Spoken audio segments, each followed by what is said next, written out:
बदलापूर येथील अवैध श्रीबीज विक्री प्रकरणी डॉक्टर अमोल पाटील याला नाशिकमधून ताब्यात घेण्यात आलेलं आहे. यामध्ये गेल्या 5 दिवसापूर्वी मी स्वतः बदलापूर पोलीस स्टेशनला भेट देत खरं तर तेथील सर्व विभागाशी संपर्क साधला होता आणि या दरम्यान पोलिसांना सूचना देण्यात आल्या होत्या की केवळ बदलापूर नाही, नाशिक नाही, ठाणे नाही तर संपूर्ण महाराष्ट्रामध्ये या संपूर्ण प्रकरणाचा तपास करावा. त्या अनुषंगाने ही तपासाची कारवाई सुरू आहे.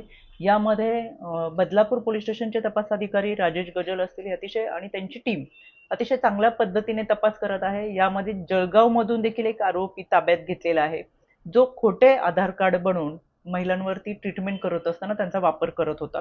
यामध्ये मालती IVF सेंटर, ज्याला नाशिकमधून परवानगी आहे, पण हे ठाण्यामध्ये सुरू होतं आणि ठाण्यामध्ये सुरू असताना महिलांवरती अवैधरित्या ट्रीटमेंट केली जात होती.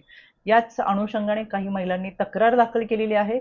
पण ज्या महिलांनी अजूनही तक्रार दाखल केली नाही किंवा ज्यांना आपल्या ओळखीची भीती वाटतेय, पण त्यांची ओळख ही पूर्ण गोपनीय ठेवली जाईल, त्यांनी पुढे येऊन राज्य महिला आयोगाकडे तक्रार दाखल करावी. यामध्ये केवळ बदलापूर, नाशिक, ठाणेच नाही तर संपूर्ण महाराष्ट्रामध्ये या रॅकेटचे जे पाळेमुळे आहेत ते मुळासकट उखडून टाकण्याचं काम हे पोलिसांच्या माध्यमातून सुरू आहे. राज्य महिला आयोग म्हणून आम्ही यावरती संपूर्णपणे लक्ष देतोय. त्याच्यामुळे कोणीही पीडिता महिला असेल तर त्यांनी समोरून आपली तक्रार दाखल करावी. अल्पावधीतच लोकप्रिय झालेला भारताचा बुलंद आवाज आपला Bharat channel subscribe, share, like आणि कमेंट्स करायला विसरू नका.